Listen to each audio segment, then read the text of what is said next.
Assalamualaikum warahmatullahi wabarakatuh. Perkenalkan, nama saya Kaila Fitri Sabrina dengan NIM 14026222083. Saya di sini akan menjelaskan materi tentang keanekaragaman hayati Sintak 2. Selamat menyaksikan.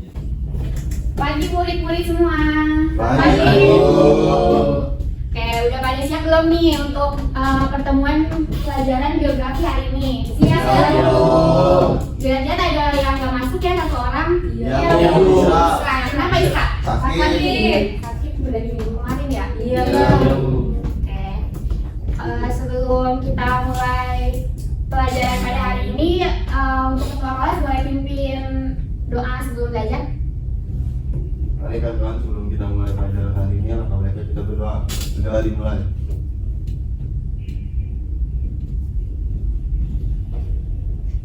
Berdoa selesai. Oke, jadi pembelajaran hari ini Ibu akan membahas sedikit tentang bagaimana kalian mencari data yang benar, karena Ibu akan mengasih tugas kalian untuk mencari data dari pembahasan flora fauna minggu kemarin. Oke, baik. Sudah minggu sekarang ini di pertemuan geografi sekarang, Ibu akan menjelaskan sedikit tentang bagaimana cara kalian mencari data yang benar untuk tugas kalian berikutnya. Nah, sebelumnya ada yang udah tahu belum cara mencari data yang benar nih? Belum ya. Jadi sekarang Ibu mau menjelaskan sedikit melalui PPT yang Ibu akan tampilkan ya. Baik, Bu.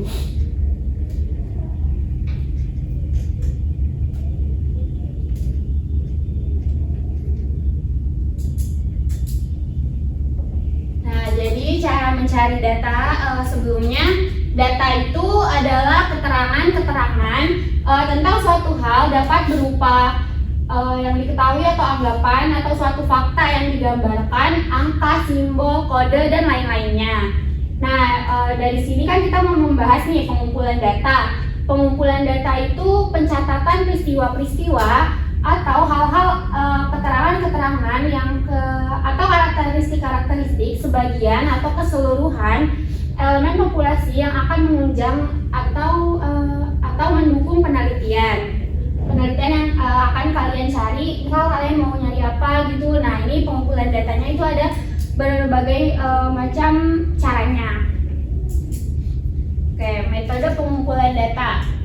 Kualitas data itu tidak hanya ditentukan oleh reliabilitas dan validitas dari alat ukurannya saja, tetapi juga ditentukan oleh bagaimana cara pengumpulannya.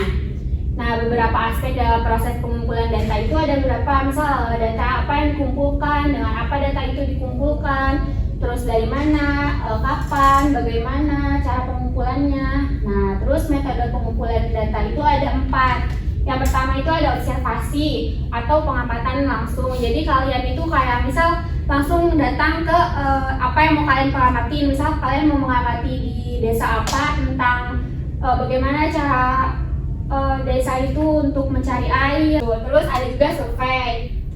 Terus interview atau wawancara, dan yang terakhir ada eksperimen atau percobaan pengukuran langsung. Nah, yang pertama observasi. Observasi itu pengumpulan data melalui pengamatan dan pencatatan data terhadap gejala atau peristiwa yang diselidiki pada objek penelitian. Nah, sifatnya itu tidak ada interaksi antara objek yang diamati dengan pengamat atau pengumpulan data. Contohnya, misal observasi tentang jumlah kendaraan yang lewat di jalan tol Krapyak Jatingale untuk menganalisis tingkat kepadatan lalu lintas jalan tol di kota Semarang. Nah, terus juga yang kedua contohnya itu ada observasi tentang jumlah pengunjung swalayan Sri Ratu untuk menganalisis minat konsumen dalam menentukan pilihan tempat berbelanja. Selanjutnya ada persiapan observasi. Nah, apa aja sih persiapan observasi kalau misal kalian mau observasi gitu. Jadi pertama itu isi pengamatan. Jadi kalian tentuin dulu nih data apa yang akan kalian amati gitu. Terus objek pengamatannya apa, siapa yang akan diamati. Misal kalian mau mengamati atau menanya orang-orang yang akan kalian objek pengamatan itu, misal data apa nih yang kalian mau amati gitu. Terus objek pengamatannya apa, siapa yang akan diamati. Terus alat pengamatannya, pengamatan langsung atau menggunakan alat bantu. Terus waktu pengamatan, kapan pengamatan kalian akan dilakukan. Jadi kalian kapan gitu melakukan pengamatan tersebut. Terus dokumentasi pengamatan agar datanya lebih jelas lagi gitu, pencatatan langsung atau survei. Nah, survei itu pengumpulan data melalui permintaan keterangan atau jawaban kepada sumber data dengan menggunakan daftar pertanyaan, kuesioner, angket atau sebagainya. Cara pemakaian kuesioner itu misal tatap muka dengan sumber data secara kelompok atau perorangan, terus melalui telepon, melalui surat. Jadi kalian ada interaksi secara langsung itu sama orang yang kita akan mencari data gitu. Terus di mana itu terdapat interaksi antara objek yang diamati dengan pengamat dan pengumpulan data.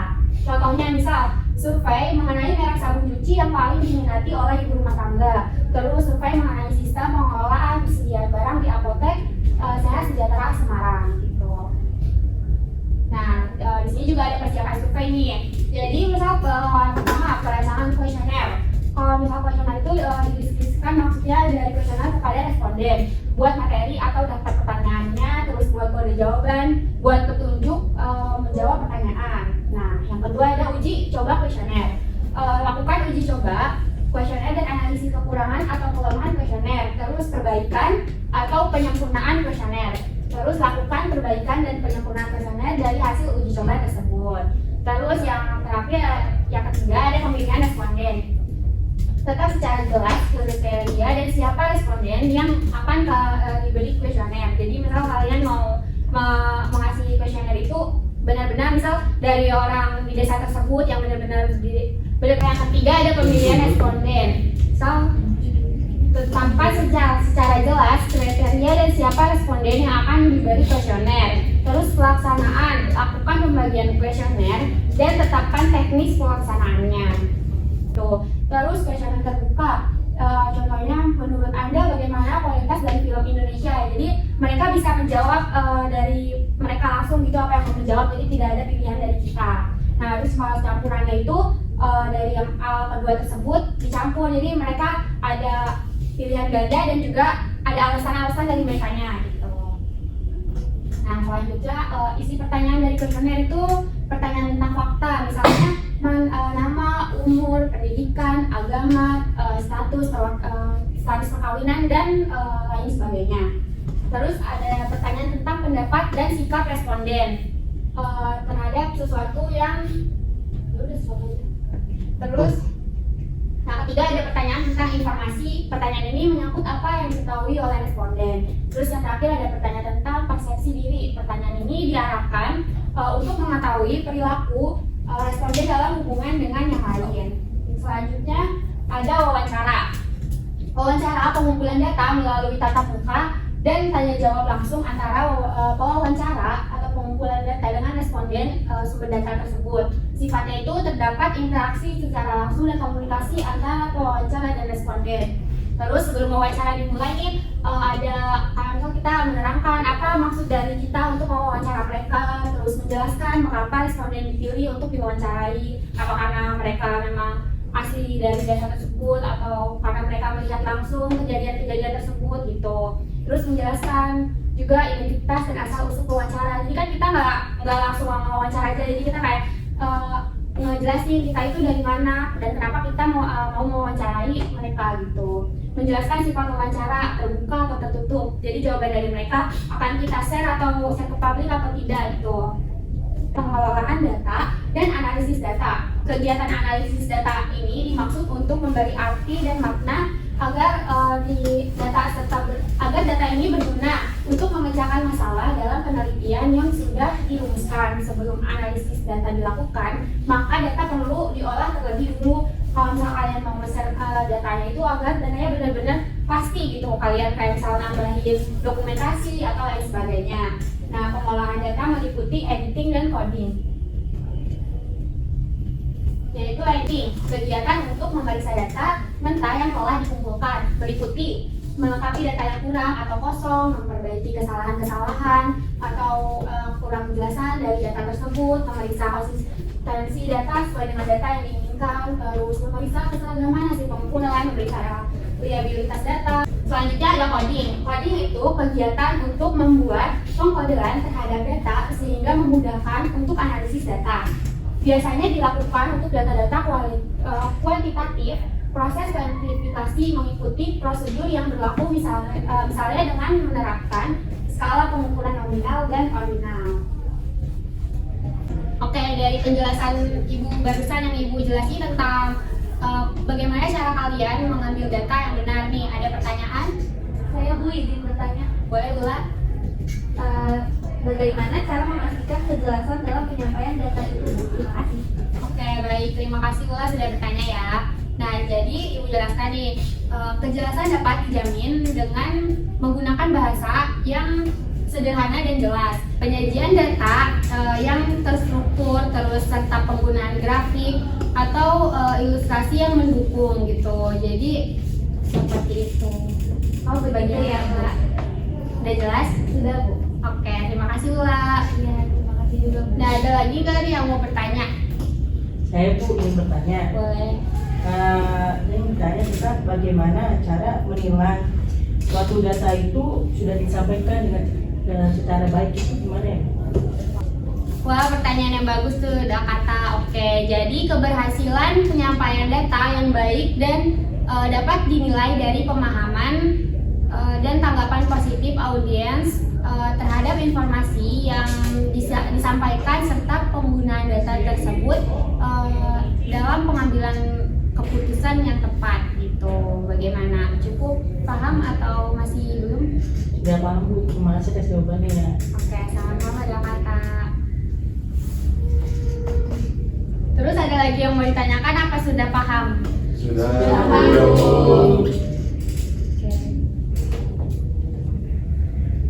Baik, kalau begitu, kalau misalnya kalian sudah paham tentang bagaimana cara pengumpulan data untuk itu, Ibu akan mengasih tugas ke kalian, tugas kelompok yang akan dikumpulkan minggu depan.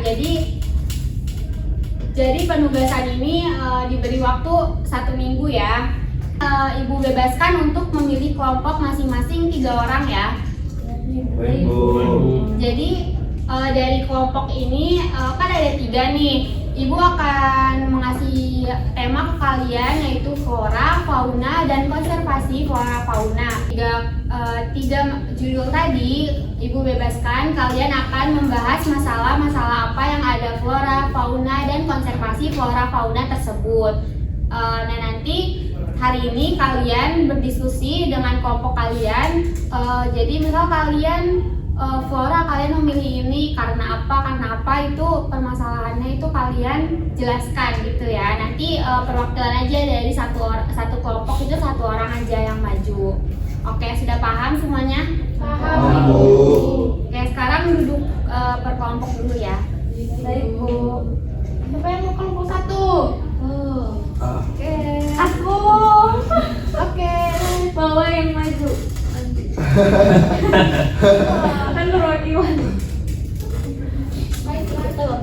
Iya, boleh berdua dulu, nanti nunggu Isra sehat minggu depan, atau kalau misal besok Isra sudah sehat kalian jelaskan aja ke Isra bagaimana tugasnya ya. Iya, baik Bu.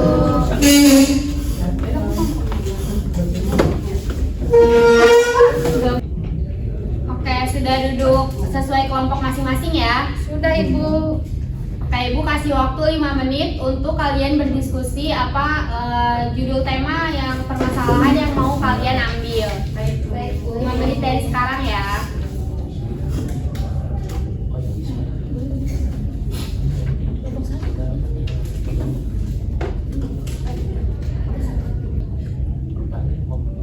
Oke, sudah 5 menit ya. Jadi kalian sekarang presentasikan alasan kalian mengapa memilih permasalahan yang kalian pilih. Nah, dimulai dari kelompok 1 aja ya. Ya Bu. Baik, Bu. Kelompok 1 boleh nih. Maju aja Bu. Ya. Jelaskan kenapa kalian memilih permasalahan itu. Oke. Kelompok 1 memilih tentang permasalahan penebangan liar karena penebangan liar dikatakan sebagai masalah terhadap keanekaragaman flora karena penebangan liar dapat menyebabkan hilangnya habitat dan keanekaragaman hayati dari berbagai daerah serta mengakibatkan kerusakan lingkungan dan punahnya flora dan fauna akibat penebangan liar yang dilakukan secara besar-besaran. Ada sekitar sekitar 100 spesies hewan menurun setiap hari. Selain itu, penebangan liar juga dapat menyebabkan hilangnya kesuburan tanah, turunnya sumber daya air, dan punahnya keanekaragaman hayati. Oleh karena itu, supaya perlindungan hutan dan penegakan hukum yang lebih tegas sangat penting untuk mengatasi permasalahan penebangan liar di Indonesia. Sekian, Bu. Ya, terima kasih. Oke, benar ya. Kalau penebangan liar di Indonesia itu masih sering terjadi. Jadi bagus nih permasalahan yang dipilih oleh kelompok 1.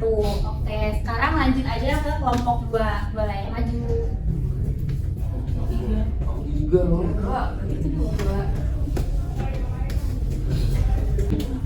Oke, boleh Pak.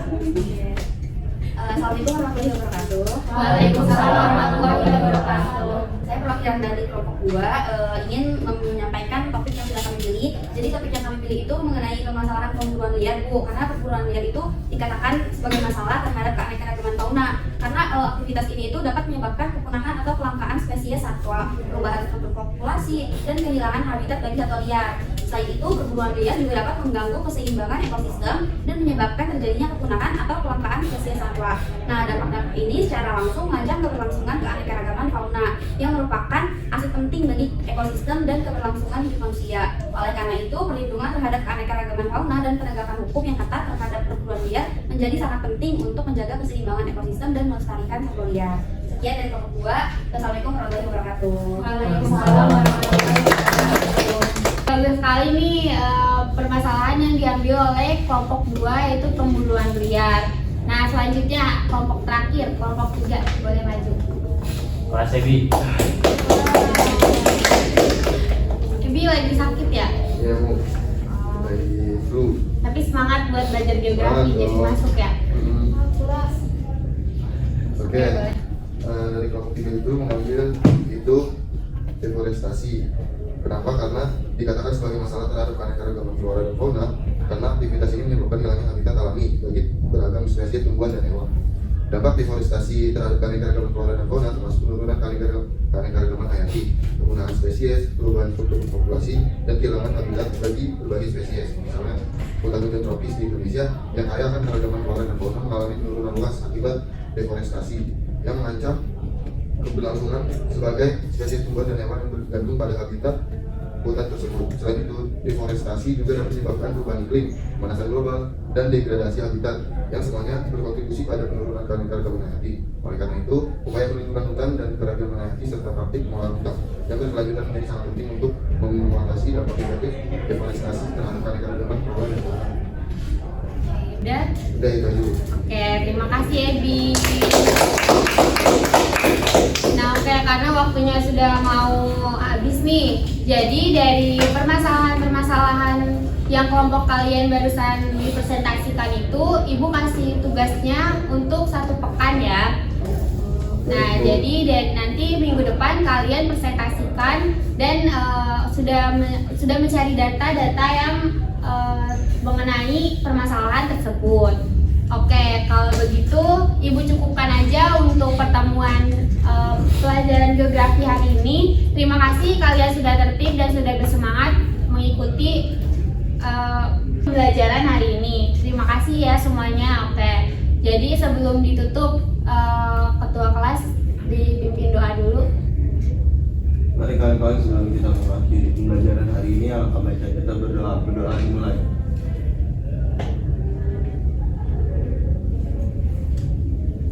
Berdoa selesai. Oke, terima kasih ya. Tugasnya jangan lupa dikerjakan ya untuk dipresentasikan minggu depan. Terima Baik, kasih. Bu. Terima kasih. Terima kasih, Bu.